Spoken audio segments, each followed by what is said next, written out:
What's up mga kamata, and for today's vlog, ito yung part 2 nung sa dasalan. Pagka-uwi namin dito sa Batangas ay kumain muna kami sa Wanam sa Bukid and dumiretso na kami sa Monte Maria. Sakay na kami ng jeep papuntang Monte Maria and yan yung view. And yan, andito na kami sa Monte Maria. Super traffic guys nung kami pumunta dito. And yan, ang kuya.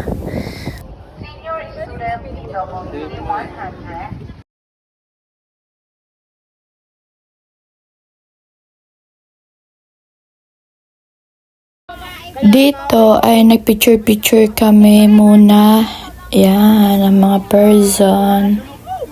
Grabe guys, ang tagal ko na kasi hindi ulit nakakapunta dito and napakalaki ng pinagbago niya.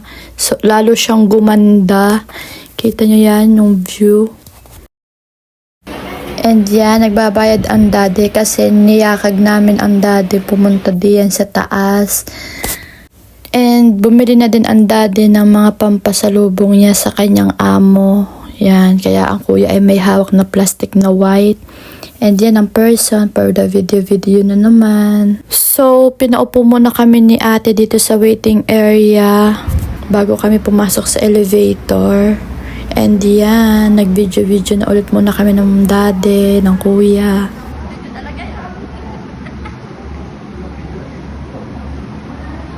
And yan, nakapasok na kami ng elevator and papunta na kami doon sa view deck na sinasabi.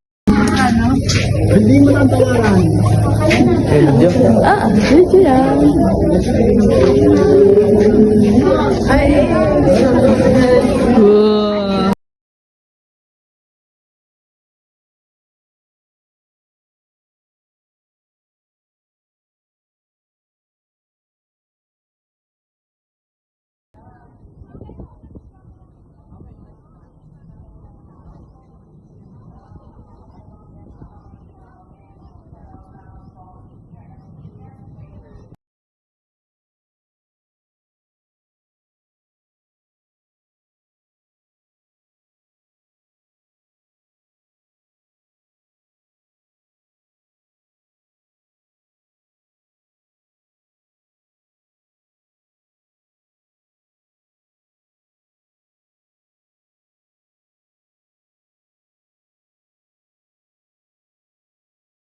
Nene, maya, dyan.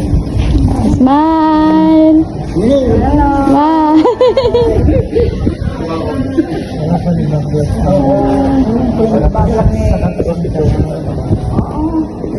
And ito yung loob ng Monte Maria guys. Yan. Kita nyo. And dito nagpicture-picture lang kami. Yung mga ipa-flash ko dito is yung mga pictures namin sa Monte Maria. Yan. Thank you Lord kasi kahit papaano ay nakasama namin ang daddy at ang aming family sa father's side. And kaya kami ay pumunta din dito kasi paalis na din ang mga mami LB and ang daddy. Pabalik na ulit sila sa Italy. And yun guys, yan yung mga pictures lamang namin. And thank you for watching guys. And don't forget to like, share, and follow my FB page for more.